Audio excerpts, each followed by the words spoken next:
Compass ধারাবাহিকের আজকের পর্বে দেখা যায় মুক্তি বুঝতেও পারে না কম্পাস তাকে ধরে ফেলেছে।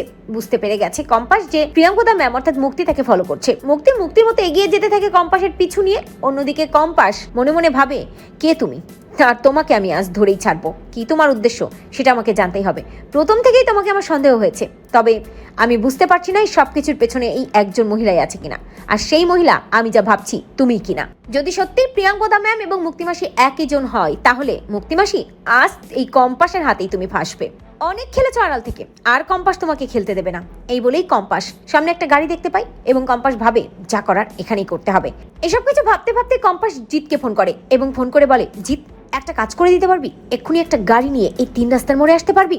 জিত কম্পাসের কথা মতো একটা গাড়ি নিয়ে 3 রাস্তার মোড়ে এসে দাঁড়ায়। অন্যদিকে কম্পাস ভালো করে ঘোল খাওয়াতে থাকে ওই মুক্তিকে, এবং একটা সময় কম্পাস নিজের ব্যাগ থেকে স্প্রে বটলটা বের করে, আর তারপর যখনই মুক্তি কাছাকাছি আসে তখনই ওই বটল থেকে স্প্রে করে দেয় কম্পাস। মুক্তির নাকে মুখে ওই স্প্রে ঢুকে যায়, আর কিছুক্ষণ পরেই মুক্তির তালমাতাল অবস্থা হয়ে যায়।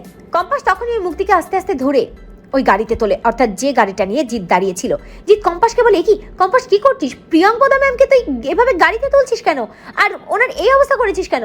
কম্পাস জিতকে বলে, সঞ্জিত এটা প্রিয়াঙ্কদা ম্যাম নয়, আমার মনে হচ্ছে এটা মুক্তিমাসি ছদ্মবেশে আছে। তবে এই রাস্তার মাঝে আমি কিছুই করতে পারবো না, তাই একটা সেফ প্লেসে ওনাকে নিয়ে যেতে হবে আমাকে।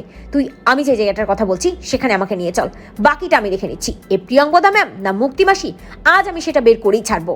অন্যদিকে মুক্তি বেশ মাতাল হয়ে যায়, পুরোপুরি অজ্ঞান না হয়ে গেলেও চোখ বন্ধ হয়ে যায় মুক্তি, এবং মুক্তিকে কম্পাস আস্তে আস্তে ভালো মতোই গাড়িতে তুলে নিয়ে যেতে থাকে আর ভাবতে থাকে, অনেক খেলেছো মুক্তিমাসি, কম্পাসের হাতে এবার তোমার খেলা শেষ হবে। আগে তোমার খেলা শেষ করব, আর তারপর ওই অখিলেশ চৌধুরীকেও উচিত শিক্ষা দেব। আমি মায়ের জীবন কিছুতেই নষ্ট হতে দেব না, আর বিহান স্যারের সামনে আমি সবটা প্রমাণ করব। এই বলেই ছদ্মবেশী মুক্তিকে নিয়ে গাড়ি করে যেতে থাকে কম্পাস একটা সেফ প্লেসে। তো বন্ধুরা, তোমরা এটাই চাও তো এভাবেই যেন পাল্টা চালে কম্পাস মুক্তির খেলা শেষ করতে মুক্তিকেই বন্দি করে? কমেন্ট করে জানাতে ভুলো না।